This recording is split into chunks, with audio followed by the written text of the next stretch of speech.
Entonces, esta temperatura que se va a generar acá en el centro, en la línea del Ecuador, va a ser una temperatura que va a fluir hacia los polos, ¿ya? A medida que va fluyendo hacia los polos, esta temperatura se va a ir bajando hasta que llegue un punto en el cual se va a enfriar y va a volver nuevamente este flujo de aire al centro. ¿Por qué digo que va a volver? Porque el empuje que se genera una temperatura hacia los polos, también va a arrastrar un flujo de aire que va a ir volviendo hacia el Ecuador para volver a ser calentada. El movimiento de los flujos de temperatura es lo que va a generar nuestros flujos de viento, en los cuales vamos a tener vientos que van a ser horizontales y también vamos a tener vientos verticales, como los que vemos acá. Tenemos corrientes ascendentes y descendentes y giro de los flujos de aire. ¿Por qué? Normalmente, si el calor que se genera en el centro, en el cinturón de la Tierra, si la Tierra estuviera estática y no girara, esta temperatura iría en línea recta hacia el polo sur y en línea recta hacia el polo norte, ¿ya? También generando un flujo de viento, pero siempre de norte a sur o de sur a norte. Pero como la Tierra a su vez está girando, al girar la Tierra, este flujo de aire ascendente o descendente y flujo que tenemos horizontal hacia el polo norte o el polo sur, a medida que la Tierra vaya girando, este flujo de aire se va a ir torciendo. ¿Cómo se va a torcer? Como no, acá tenemos de nuevo, bueno, flujo ascendente y descendente que van a ir fluyendo dentro de la troposfera, pero también esta imagen está más clara. También a medida que nos vayamos extendiendo, fíjense los flujos de aire que tenemos acá, también, claro, acá podemos ver que van hacia adentro, pero lo que quiere explicar esto, fijen acá en A, la letra A va a generar un flujo de circular, un flujo rotatorio, que va a generar los ciclones y los famosos anticiclones, ¿ya? Hablamos de ciclones, un flujo que tiene rotación y movimiento horario, y a los anticiclones antihorario. Estos flujos de aire que a su vez acá lo vemos mejor, van a circular en la troposfera como flujo ascendente y descendente, como vemos en las flechas que están acá en el perímetro del globo, y a su vez también vamos a tener vamos a tener flujos horizontales que van a ir hacia los polos. Pero estos flujos no van a ir en línea recta, sino que por efecto de la rotación de la Tierra se van a ir derivando, generando nuestros famosos ciclones y anticiclones, ¿ya? Esto más o menos muestra las líneas de cómo van a circular los flujos de viento, los flujos de aire. Acá tenemos un flujo, la rotación. Bueno, a este efecto de rotación que se ve acá mucho más explicativo, se le llama efecto de Coriolis, ¿ya? Y es un efecto que también podemos observar en el baño cuando tiramos la cadena. Cuando tiramos la cadena, si observan, va a girar en un sentido el flujo de agua, y si hacemos esto mismo del Ecuador hacia arriba, por ejemplo en Estados Unidos, nos vamos a dar cuenta de que el flujo gira en sentido contrario. Acá pasa lo mismo, tenemos un ciclón del Ecuador hacia arriba, tenemos anticiclones del Ecuador hacia abajo, flujos que dependiendo de la línea del Ecuador van a generar un flujo ya sea en sentido horario o antihorario. Este flujo que se tuerce, que genera estos ciclones y anticiclones, se genera por el efecto de Coriolis. Más flujos de viento, por ejemplo, acá en Chile. ¿Qué pasa acá en Chile? Si observamos esta carta de vientos, podemos observar que en Chile los vientos predominantes, a no ser que sea acá de la mitad del sur hacia abajo, vamos a tener vientos que van a ir de sur a norte, vientos predominantes, y al estar al lado del mar vamos a tener vientos marítimos que van a ir de oeste a este. Entonces, los flujos principales que vamos a tener en la costa, que no quiere decir que no existan otros flujos, pero la mayoría, el predominante es el viento sur. O sea, si yo voy afuera y veo la veleta que tengo en la casa, me voy a dar cuenta que el viento es sur. ¿Ya? ¿Cuándo va a cambiar este viento sur? Por ejemplo, cuando haya mal tiempo, cuando hablamos de que nos enfrentamos a un flujo de baja presión en la baja presión donde las partículas de agua se dilatan, las partículas de aire están más dilatadas y hay formación por lo general de nubosidad. A una baja presión es cuando vamos a tener estos flujos o estos vientos que vienen de norte. Pero normalmente vamos a trabajar con altas presiones y una alta presión en una masa de aire es indicador de un clima, ¿cómo se llama? De un clima despejado. Vamos a tener baja formación de nubes y una fuerte generación de viento. O sea, con alta presión hay más viento, hay un flujo de aire mayor, clima despejado, alta presión atmosférica, y cuando viene la lluvia, baja la presión atmosférica, se nubla, se generan nubes, ya que al haber una menor presión hay mayor dispersión, dilatación de las partículas de agua.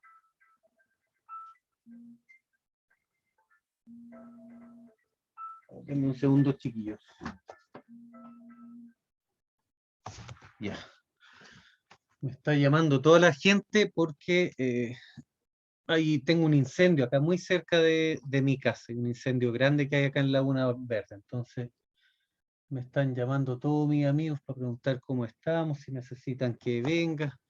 Probablemente si es que el incendio sigue avanzando, en un rato más voy a tener que también llamar a un grupo de amigos que vengan a echar una mano. Pero son cosas que pasan, sobre todo acá, viviendo entre ceros. Ya, gradiente geotrófico, vientos zonales, vientos locales, vientos zonales. Acá tenemos otra imagen donde podemos ver los predominantes, viento sur acá en Chile, y no pasa lo mismo en todos lados, o sea, depende el punto geográfico donde voy a estar, voy a tener distintos tipos de flujos, distintas direcciones de viento, pero no me quiero quedar tanto en esto. Vientos flujos ascendentes, flujos horizontales. Horizontales hago referencia a que van paralelos al piso. Flujo ascendente y descendente siempre los vamos a tener. Se calienta en el día la Tierra y este calor se libera. Al liberarse genera un flujo ascendente a alta temperatura. Llega arriba y este flujo de calor, el mismo flujo de aire caliente, va a arrastrar un flujo de aire frío que va a bajar y va a generar esta recirculación o esta circulación del flujo de aire. Vientos locales, vamos a ver efectos específicos de lugares, por ejemplo, ¿por qué les digo? No en todos lados va a ser igual, no en todo Chile el viento predominante es sur, ¿por qué? Porque hay veces que los fenómenos orográficos o geográficos de la zona donde yo vaya, por ejemplo, a realizar un estudio, donde yo quiera instalar un generador eólico, podrían variar o podría generar vientos de distinta orientación, de distinto tipo. Es por eso que vamos a estudiar estos fenómenos, porque muchas veces estos fenómenos orográficos del lugar, la geografía del entorno, la rugosidad, no siempre va a ser una desventaja, sino que se puede ocupar como una ventaja en el uso de este flujo de viento. ¿Ya? Marinas, acá tenemos flujos. ¿Qué diferencia? A ver, algo importante que tienen que saber entre el agua y el mar, o sea, el agua y el mar, entre el agua y la tierra. El agua tiene una inercia térmica mucho mayor, es capaz de absorber una gran cantidad de energía térmica y mantenerla. Es por eso que el mar mantiene una temperatura estable, un equilibrio de temperatura que varía pocos grados entre invierno y verano, y varía pocos grados entre día y noche. La Tierra no. La Tierra, a diferencia del mar, puede captar una gran cantidad de energía, pero la libera rápidamente. ¿Qué es lo que genera esto? Que durante el día tengamos una Tierra a alta temperatura y durante la noche esta temperatura que se almacenó en la Tierra sea liberada, dispersada rápidamente. Es por eso que la Tierra en la noche se enfría mucho más de lo que va a variar la temperatura del mar entre el día y la noche. ¿Por qué? Porque sí, tiene una gran capacidad de absorber temperatura, pero así como absorbe una gran cantidad de temperatura, la libera en forma bastante rápida. La Tierra sería algo así como calentar un metal. Metal se va a calentar rápidamente, pues el metal también se va a enfriar rápidamente. Vientos de mar, flujos de mar, estos son los que les mostré, o sea, predominante en Chile el viento sur, pero también los vientos que van de oeste a este, ya por este mismo fenómeno. Tenemos una temperatura A en el mar, una temperatura B en la tierra, y este diferencial de temperatura va a generar un flujo de aire que normalmente lo vamos a sentir entrando desde el mar hacia la tierra. En Santiago prácticamente no llega este flujo, llega algo, pero bastante poco. En Santiago también los vientos predominantes van a ser normalmente norte. ¿Esto dónde lo puedo observar más?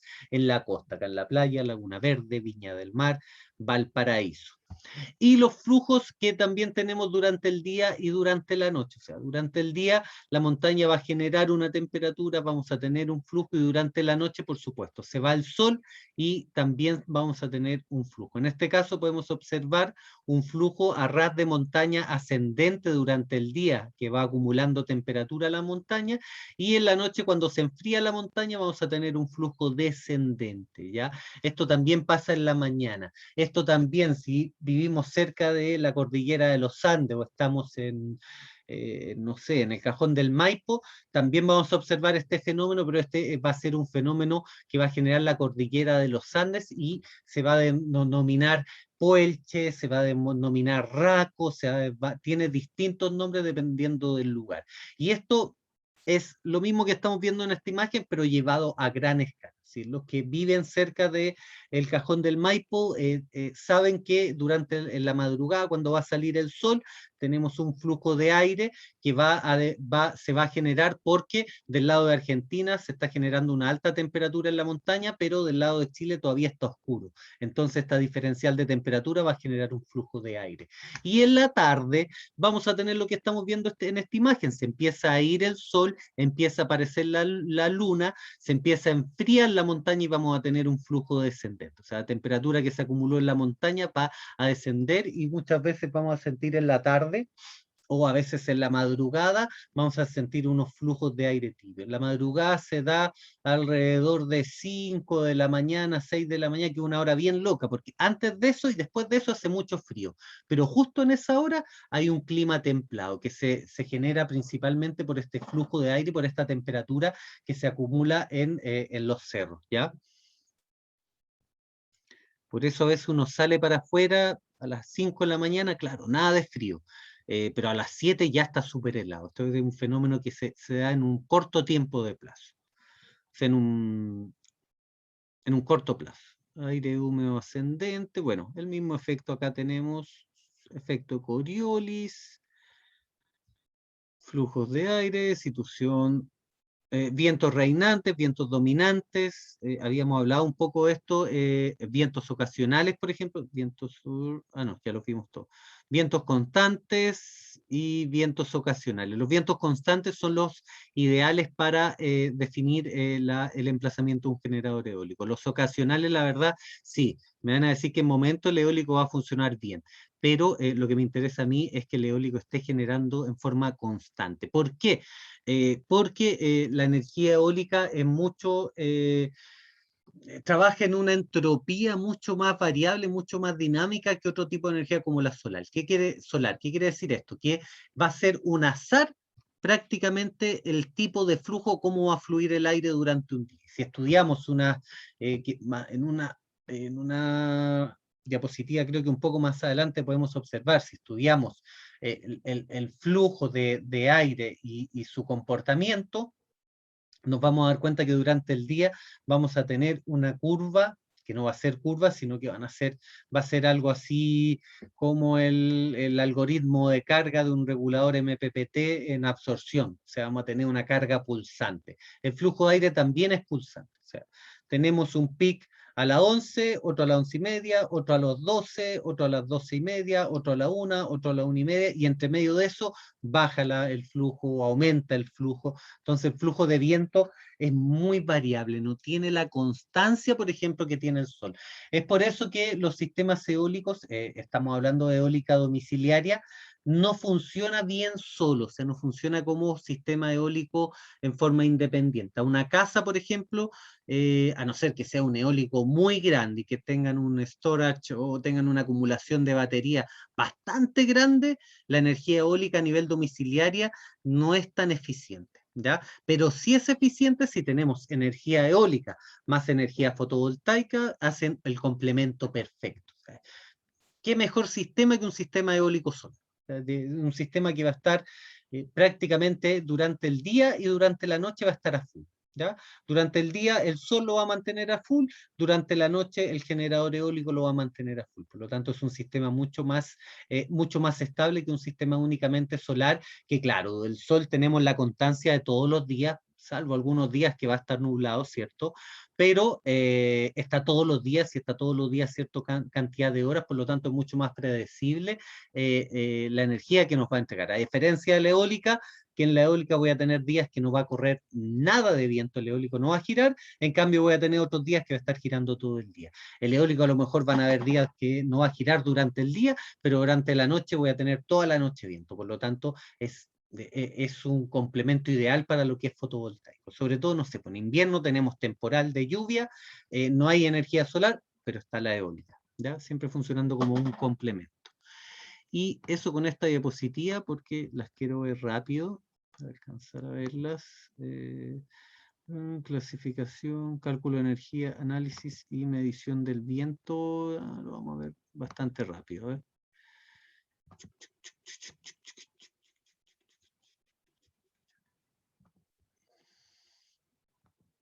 Ya, nos quedan pocos minutos, por lo tanto esto lo vamos a pasar bastante rápido. Análisis y medición del recurso eólico. ¿Se ve bien?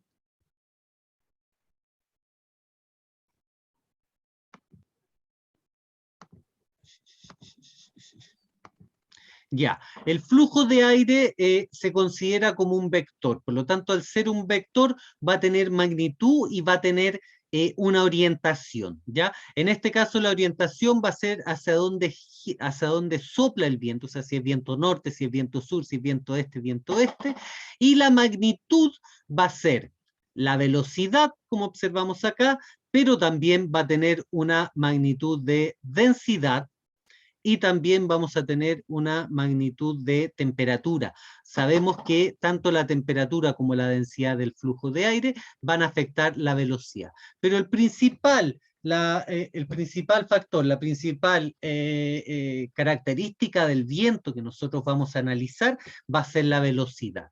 ¿Ya? Entonces podemos ver que tiene dirección, velocidad y densidad.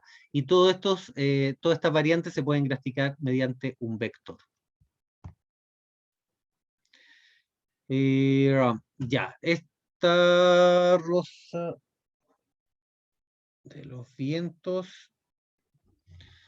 Bueno, me dice que tenemos 4 direcciones principales y direcciones intermedias, y que cada una de estas direcciones intermedias también se puede graficar con un ángulo que va desde el norte a 0 grados hasta completar los 360 grados. Por lo tanto, si yo, por ejemplo, digo, hacen 120 grados este, yo ya sé que acá donde está el 90 es el este, por lo tanto los 120 grados estarían acá. Y en este caso serían 120 grados sureste, ¿ya? Tenemos sur acá, 120 grados sureste, 240 grados suroeste, 300 grados noroeste, 90 grados noreste, ¿ya? Si está en esta zona de acá. Ojo, acá también va a haber una pregunta en el certamen, ¿ya? Yo le voy a dar un ángulo y ustedes me van a decir cuál es la orientación, ¿ya? Si es noroeste, si es sureste, si es cualquiera que esté dentro de los 360 grados. ¿Ya? Esta otra imagen que tenemos acá, ¿qué diferencia tiene? ¿Cuál es la ventaja? Que este tipo de gráfico nos permite no solamente tener la velocidad del viento, que acá tenemos 10 metros por segundo, 20 metros por segundo, 30 metros por segundo, sino que también la orientación, hacia dónde se dirige el viento. Por lo tanto, este gráfico, una de las principales ventajas es que puedo observar dónde, en qué dirección se concentra el flujo de aire. Podemos observar que hacia el sur oeste tenemos la mayor generación de viento. Por lo tanto, gran parte del viento, si nosotros podemos medir la área que se genera acá, esta área que está churada es el área donde predomina el viento. Y la orientación la tengo bastante clara, por lo tanto, mediante este gráfico que me indica la orientación principal, que no quiere decir que sea la única, o sea, observen. Cuando está nublado, yo podría decir mediante este gráfico que desde la derecha hasta acá es el flujo de viento cuando está nublado, y desde el punto central hacia la izquierda es el viento normal que tenemos predominante de un día despejado. ¿Ya? Esto lo puedo observar así de forma simple. ¿Ya? Entonces acá donde tengo la mayor concentración de flujo es donde voy a instalar mi eólico. ¿Y cuánto tengo? ¿Qué concentración?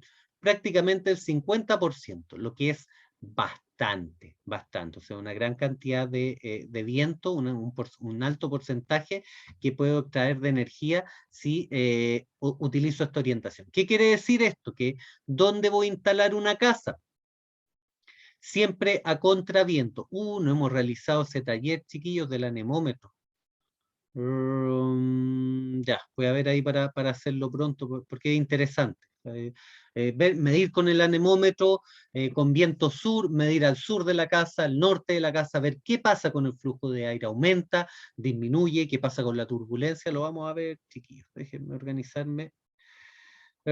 Otra forma de identificar los números, las velocidades de viento son las barbas, que trabaja en unidades de nudos, ya, una unidad bastante antigua, unidad inglesa que prácticamente la utilizan hoy en día en Estados Unidos y Inglaterra y en ningún otro lugar del mundo. Japón creo también. Se ocupa poco. ¿Ya? Escala before, velocidad de viento, ¿cuál es la gracia de esta escala?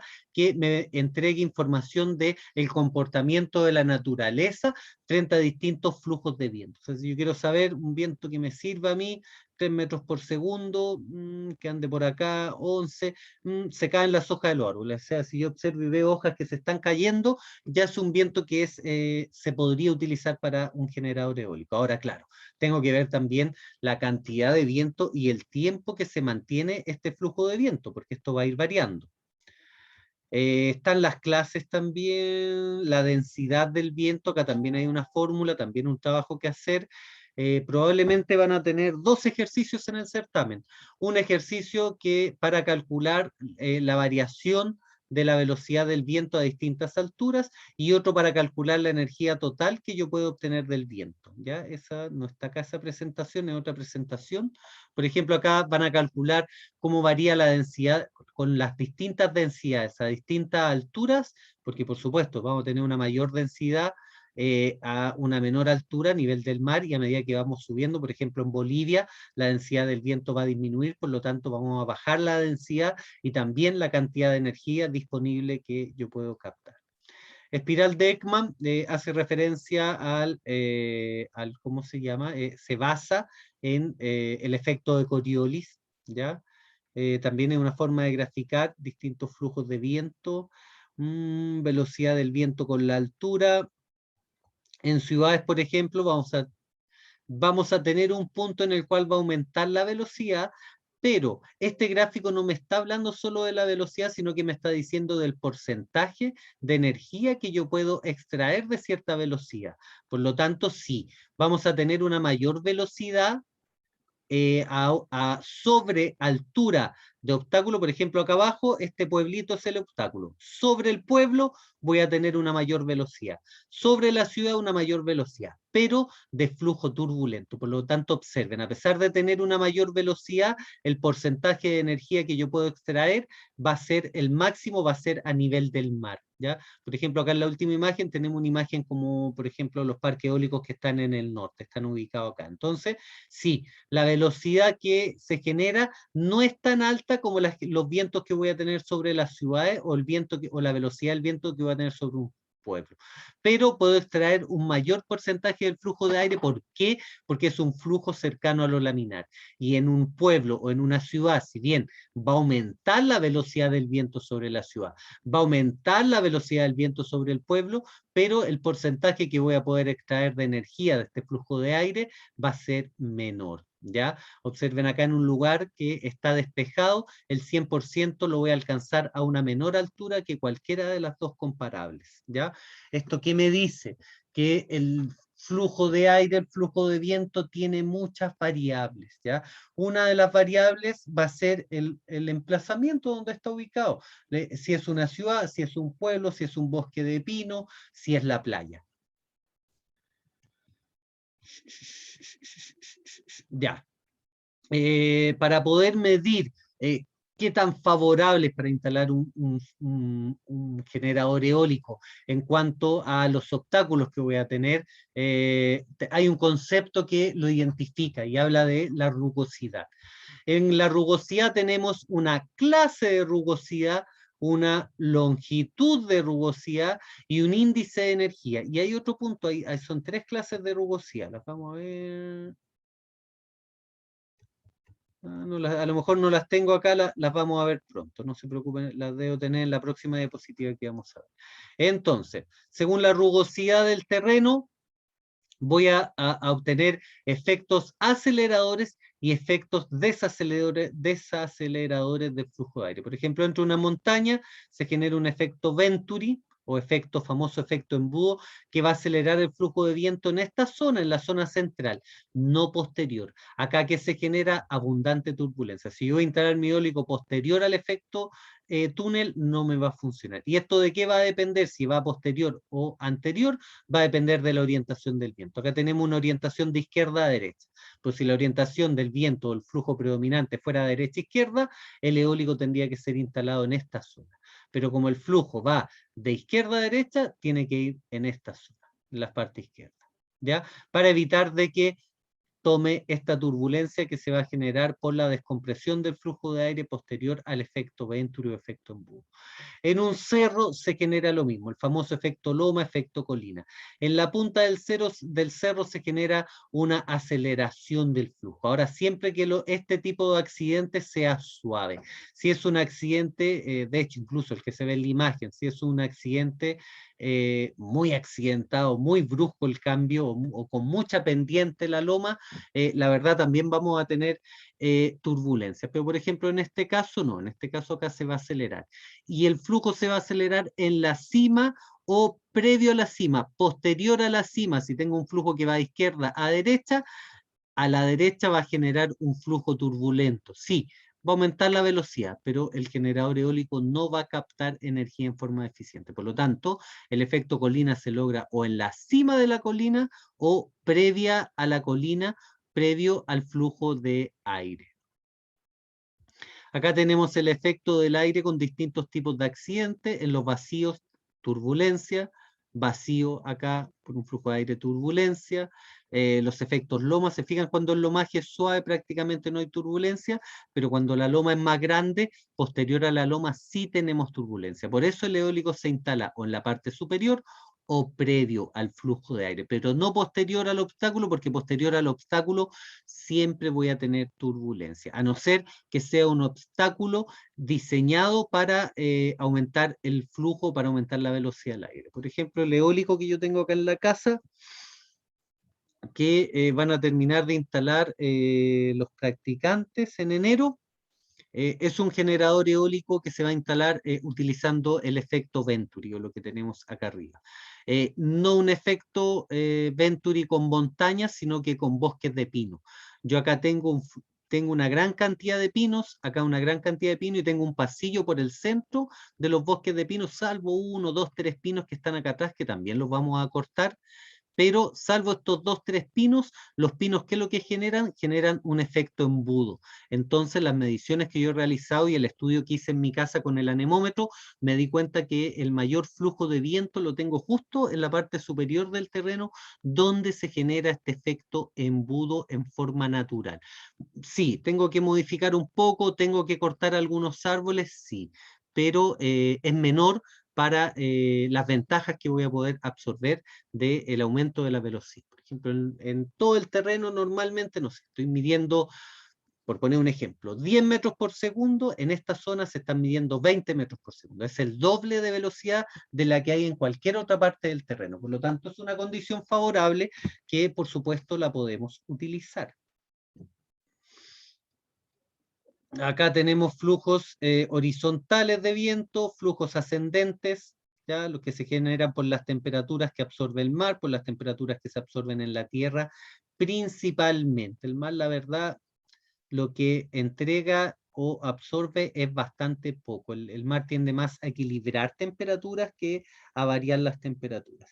Efecto estela, súper importante. Por ejemplo, en un parque eólico, la turbulencia que va a generar cada eólico va a generar un efecto estela de turbulencias posterior al eólico. Se dan cuenta que siempre los problemas están posterior.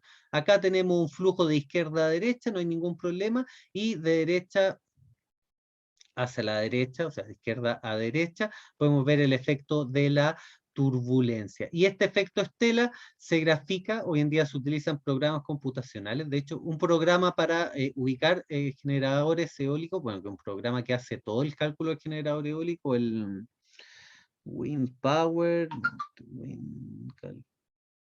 algo con Wind Power, no me acuerdo ahora. De ahí saqué esta imagen, ¿ya? Y tiene un programa que me dice, dependiendo de la altura, la potencia y el tipo de generador eólico, dónde tengo que ubicar cada eólico para evitar el efecto estela. Por ejemplo, acá tenemos un viento que va desde abajo hacia arriba, siguiendo esta flecha, y podemos observar que los generadores de eólicos van a ir intercalados. En este caso, por ejemplo, van a ir a una distancia. 7, no recuerdo cuál era 7, y a una separación de 4. Estos pueden ser 70 metros, estos pueden ser 40 metros, pero hoy en día hay programas computacionales que realizan este estudio y realizan también una gráfica de dónde puedo yo instalar un generador eólico. No importa, no da lo mismo. O sea, si acá este generador eólico no lo puedo instalar detrás de este, ¿por qué? Porque el efecto estela va a disminuir la eficiencia de este generador eólico. Por lo tanto, hay una posición lógica para instalar nuestros generadores eólicos. A ver. Estacionario, a largo plazo. Cálculo del flujo de viento, tipo de terreno. Acá están, pues está la clase, longitud y tipo. O sea, tenemos 3 formas de identificar la rugosidad. Y solo la longitud de rugosidad me va a decir, por ejemplo, en este caso, una longitud de 1.5 a 2.7. Una longitud de 1.5 me quiere decir, o sea, quiere decir que, por ejemplo, en una ciudad con grandes edificios muy elevados, quiere decir que a 1.5, con una rugosidad de 1.5, quiere decir que a 1.5 metros de altura, desde 0 de altura a 1.5 metros, la velocidad del viento va a ser 0. Por eso acá tenemos un Z0 en unidad de metros. O sea, la longitud de la rugosidad me va a decir hasta qué altura o a qué altura el flujo de aire va a ser 0. ¿Ya? Ejercicio, no vamos a hacer ejercicio, vamos con la última diapositiva, a ver si alcanzamos a ver un par de hojitas que sean. Clasificación de componentes, cálculo, análisis y medición, clasificación de componentes, esta está buena.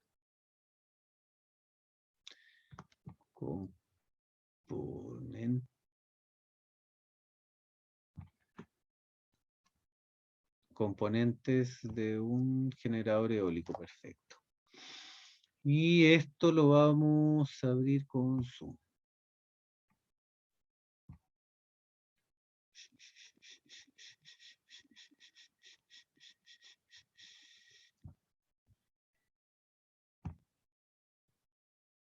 Es un mega resumen este, chiquillo, así que no se confíen con este repaso. Igual tienen que estudiar los sistemas, tienen que estudiar las diapositivas o ver un par de veces las clases. Son cortitas las clases, así que se puede. Elementos, los principales, buje y rotor, que están acá en el centro, las palas, ¿ya? O aspas, la góndola o nacel, incluso en los textos españoles no hablan de góndola, sino que todos hablan de nacel. Tienen ahí los españoles una mezcla en los textos eólicos de inglés y español. Todavía no se pasan 100% al español. Por lo tanto, góndola sí la pueden encontrar en algunos casos, pero por lo general está al habitáculo del generador, le vamos a llamar nacel.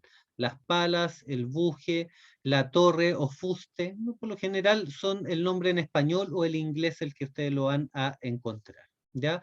Tenemos en generadores eólicos de gran escala, tenemos una rotación de las palas, además de una rotación del eje completo para obtener la mejor orientación. Las palas están diseñadas con un perfil aerodinámico que está basado en el principio de sustentación de que generan las aspas, las alas de las aves y las alas que tienen los aviones, ¿ya? ¿De qué se trata esto? Tenemos acá una cuerda y tenemos una geometría en la cual tenemos un mayor largo en la parte superior y un menor largo en la parte inferior de la cuerda. ¿Esto qué genera? Que el flujo de aire que pasa por sobre el aspa tarde más tiempo en llegar a esta punta. Por lo tanto, el flujo de aire de abajo, que tarda menor cantidad de tiempo, va a generar un empuje sobre el vacío que se va a generar acá arriba al no llegar el flujo de aire a la misma velocidad, al mismo tiempo. Por acá arriba el flujo de aire va a tardar unos segundos, va a tardar un tiempo, pueden ser milisegundos, en llegar a esta punta. Pero como este flujo de acá llegó antes, al pasar por acá va a generar un vacío, un vacío en la parte superior y esto va a generar una fuerza aerodinámica o una fuerza de sustentación, que es como se conoce. ¿Ya? Ya, las palas, resistencia estructural, resistencia a la fatiga, rigidez, peso, fabricación, son una de las principales características que debe tener. El aspa, ya, hoy en día se está utilizando Kevlar, se está utilizando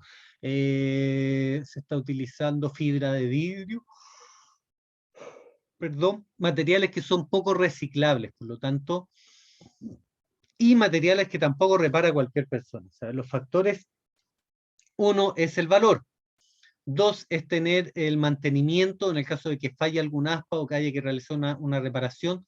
Evidentemente no vamos a considerar enviar el aspa al extranjero. Idealmente que acá en Chile se pueda trabajar el material. El Kevlar es un poco más difícil, la fibra de vidrio se trabaja un poco más, pero trabajan con antimonio, trabajan con una serie de metales y fibras que permiten una aspa bastante liviana, pero poco reciclable. Dentro de las últimas avances, todavía no hay ninguna planta eólica en Chile que ya esté dando de baja sus generadores, pero en un futuro se está buscando de que estas palas que tienen una alta resistencia estructural se puedan utilizar se puedan reutilizar en la construcción, por ejemplo, de edificios, se puedan utilizar también como objeto decorativo, por ejemplo, en una playa, en algún lugar que se ponga un aspa semi inclinada apuntando hacia el cielo, decorativo como escultura, pero la más interesante es la primera que les cuento, que puedan utilizar las estructuras eólicas como componentes estructurales, por ejemplo, de edificios o de fábricas o de empresas de gran envergadura, ya que es una estructura de una alta resistencia, podría ser incluido dentro del diseño arquitectónico de algún tipo de estructura y así podríamos ir reciclando, ir reutilizando estas aspas que la verdad que son poco reutilizables, ¿ya? Según texto, un parque eólico, un generador eólico, tiene una vida útil entre 25 y 30 años. No es mucho. Los paneles solares andan entre los 25 también y 30 años, no es tanto. Todavía no tenemos ese problema, pero en 20, 25 años más, sí, se nos van a generar una gran cantidad de paneles que ya no están generando, se nos va a generar una gran cantidad de aspas, de parques eólicos que no vamos a tener dónde dejar. Por lo tanto, ya se está trabajando en eso, ya hay avances, ya se están integrando en diseño arquitectónico las aspas. Acá en Chile no, en Chile se va a hacer, pero en España ya se están utilizando estas técnicas con muy buenos resultados. Acá tenemos más o menos un aspa, la cantidad de fibras o capas que tiene son muchas, por lo general llevan un esqueleto interior, pero son huecas para también disminuir su peso. Fibra de vidrio reforzada con resinas de poliéster, resinas epóxicas que son las menos reciclables y por supuesto Kevlar. La famosa fibra de carbono. Claro, estas aspas son pequeñas, pero hoy en día tenemos eólicos en el norte que tienen aspas de más de 100 metros, por lo tanto, sí, hay que saber qué hacer con ellas. El buje, cubo, rotor le llaman también, va a ser la zona donde van acopladas las aspas, ¿ya?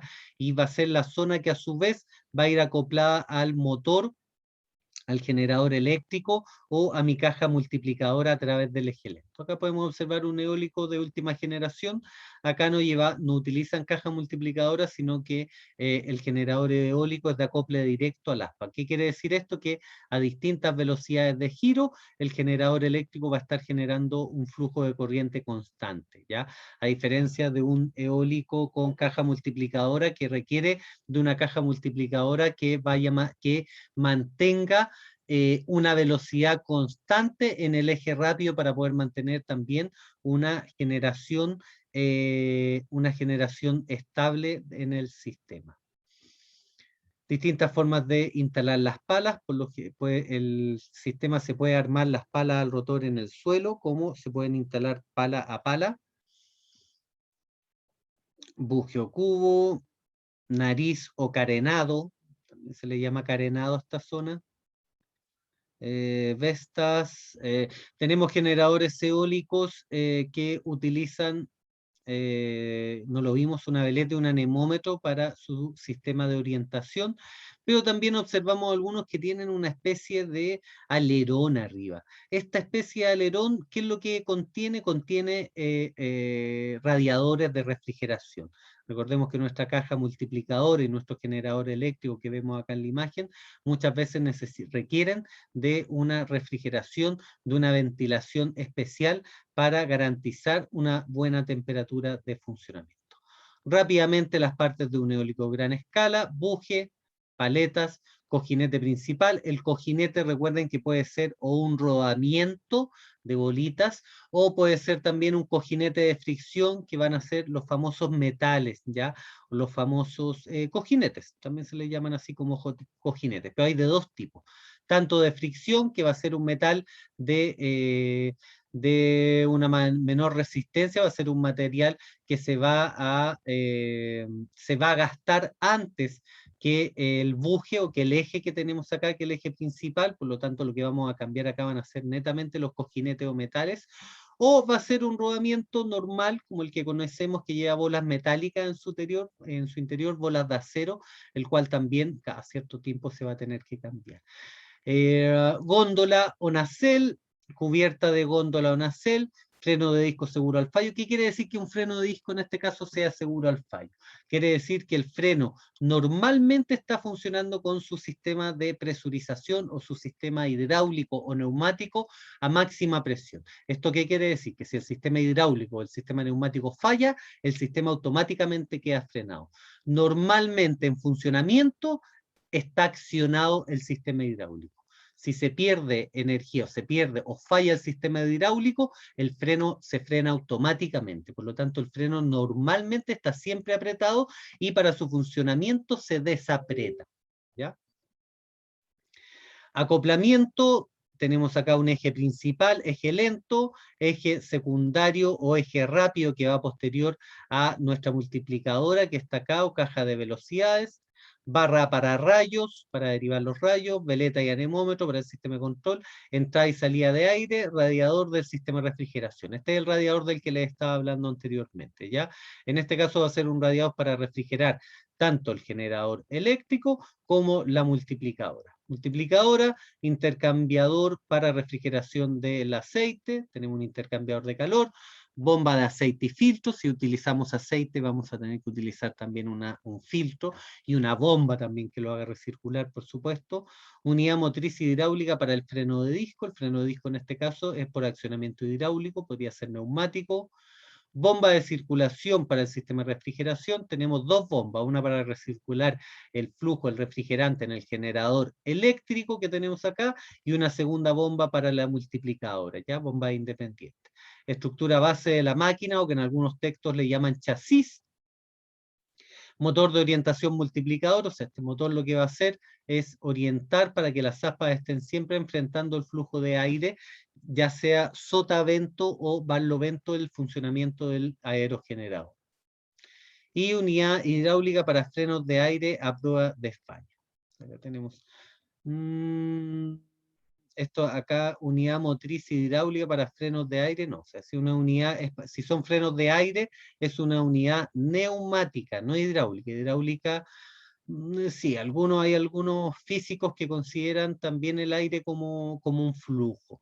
Pero también el aire se considera como un fluido, o sea, es un flujo, sí, sí, estamos todos claros de eso. Pero cuando hablamos de flujo, cuando hablamos de aire, no hablamos de hidráulica como un flujo hidráulico, sino que hablamos de neumática, ¿ya? Neumática. Neuma me parece que es aire, y claro, neumática, el estudio del aire, o algo así. Eje principal. Este es el que va a ir conectado al aspa. Acá tenemos el cojinete, que puede ser un radiador o puede ser un cojinete fricción. También los podemos observar acá. En este caso utiliza dos. Pueden ser cualquiera de los dos tipos. Multiplicadora, vamos rápidamente. Alumnos, ya estamos fuera del plazo. Dos tipos de caja de cambio. Tenemos esta caja mixta que es del tipo epicicloidal o planetario y de ejes paralelos. Acá tenemos una de eje paralelos. Entran por el piñón. Este piñón da 5 vueltas. Y las 5 vueltas de este piñón permite dar, o sea, una vuelta de este piñón permite dar 5 vueltas de esta rueda número 2, y así mismo la voy a ir multiplicando hasta llegar a una caja multiplicadora con relación de 1 es a 5, ¿ya? ¿Cuál es la relación de 1 es a 5? La relación entre rueda 1 y rueda 2, entre rueda 2 y piñón 2, entre rueda 3 y piñón 3. O sea, acá tenemos 1,5, 1,5, 1,5, o sea, el total de la caja de cambio. Esta es la relación de multiplicación de cada piñón, pero en realidad la caja de cambio puede entregar de 1 a 25 de relación total, ¿ya? Alumnos, dudas, algo que quieran consultar. En esta imagen observen, hay mangueras que van al refrigerador, no vaya a ser que esta imagen vaya en la prueba. Acá hay mangueras que van a recirculación. Yo les muestro esta imagen, les pongo si se enfría en forma directa o indirecta, o se utiliza radiador para enfriar o no. Acá por supuesto que utiliza radiador porque tenemos tanto una bomba como tenemos un filtro que van dirigido a un segundo equipo de refrigeración. En cambio, en este caso, la refrigeración es interna. Tenemos una bomba, tenemos un filtro, pero podemos ver que el aceite que sale entra a la bomba, pasa por el filtro y por acá atrás sale nuevamente a nuestra caja multiplicadora. En este caso, la refrigeración es interna, en este caso, la refrigeración es externa. Alumnos, esto que tenemos acá, esta última, son calefactores. Sabemos que el aceite requiere de una temperatura para su buen funcionamiento. Si tiene más o menos temperatura, no va a funcionar en forma correcta. Por lo tanto, para salir de la inercia, para partir el funcionamiento en frío, es necesario calentar previamente el aceite de la multiplicadora para que pueda funcionar en forma correcta y segura nuestro generador eólico. Acá tenemos un radiador integrado para enfriar, de diversos tipos. Alumnos, consultas que tengan para el certamen.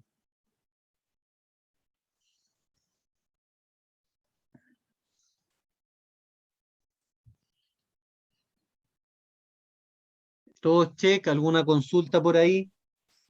No, ninguna, profe. Está todo bien, profe. Profesor, yo tengo una consulta.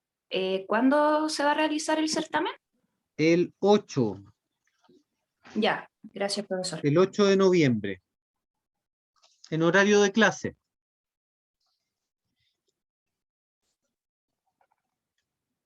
Perfecto. Alumnos, me están pidiendo un poco más de rigurosidad con los certámenes y que les pida tener la cámara encendida. Les voy a pedir por favor que para el certamen estén todos en este método para que sea justo para todos, porque no es justo que el curso es de 20 y los que encienden la cámara en los certámenes sean 5, porque el resto o no tiene cámara o qué sé yo, pasan un millón de cosas. Para este certamen les voy a pedir por favor que todos tengan disponible su cámara web para yo poder monitorizar el certamen, ¿ya? Me lo están pidiendo, no lo he exigido, pero ahora sí ya lo voy a comenzar a exigir a partir del próximo certamen, ¿ya? En Estados Unidos tengo familia allá, una prima estudiando allá también en la universidad. La pantalla, ellos no solo tienen que estar realizando el certamen frente a la pantalla, sino que no puede haber ningún sonido extraño. Mi prima me dice que ella está en la pieza y de repente su bebé está en la otra pieza y empieza a llorar, o entra su esposo al habitáculo y le dice, oye, cualquier cosa, y el certamen se cierra automáticamente y no puede seguir realizando el certamen. Si, por ejemplo, ella tiene son cuáticos los gringos, me dice que la cámara, ellos tienen un sistema en el cual le observan los ojos. Entonces, si ella, por ejemplo, está haciendo el certamen y mira constantemente hacia el lado, se cierra automáticamente el certamen.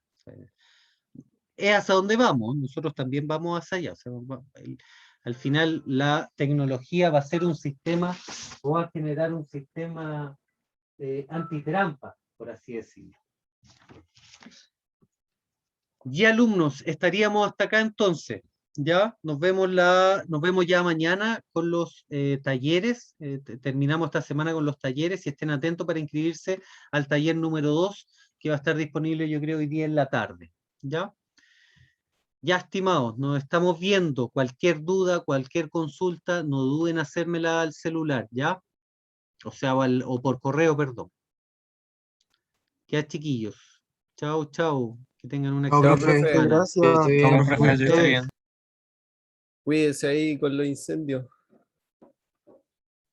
Tan bravos los incendios.